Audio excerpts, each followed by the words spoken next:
नमस्कार. आपल्या सगळ्यांचे महाराष्ट्र सोशल न्यूज चॅनलमध्ये हार्दिक स्वागत. चला वळूया तर एका नवीन बातमीकडे. आजची बातमी. धुळे शहरातील अवधान शिवार परिसरातील दुर्गा हाऊसिंग सोसायटीमध्ये अज्ञात चोरट्यांनी घरफोडी करून सुमारे 35,000 रुपयांची रोख रक्कम आणि सोन्याचे दागिने लंपास केले आहे. घरमालक नाईट ड्युटीसाठी बाहेर असताना व घर बंद असल्याची संधी साधून ही चोरी करण्यात आली आहे. शेजाऱ्यांनी चोरीची माहिती दिल्यानंतर हा प्रकार उघडकीस आला.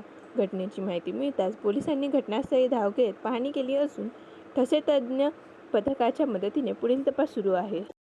माझं नाव सुनील सीताराम मोरे. मी दुर्गा हाऊसिंग सोसायटी अवधान येथे राहतो.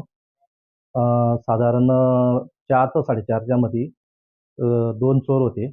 बाजूवाल्यांनी पाहिलं आणि घरातून 6 ग्रॅम मनी मंगळसूत्र आणि मुलगा लहान असताना त्याला ती अंगठी आणि गळ्यातलं पान भेटलेलं होतं. ते असं 2 ग्रॅम म्हणजे टोटल 8 ग्रॅम सोनं आणि 35,000 कॅश होती. आणि म्हणजे आता मुलग्याला कॉलेजला जाणार होता म्हणून बाईक घेण्यासाठी 35,000 घरात ठेवले होते. इलेक्ट्रिक बाईक घेण्यासाठी. एवढे पैसे गेले. आम्ही आपलं नाईट ड्युटीसाठी गेलो होतो आणि माझी मिसेस कालच बाहेरगावी गेली होती. तेवढ्या बीचमध्येच हे झालं असं. हो, घर माझं रात्री बंदच होतं.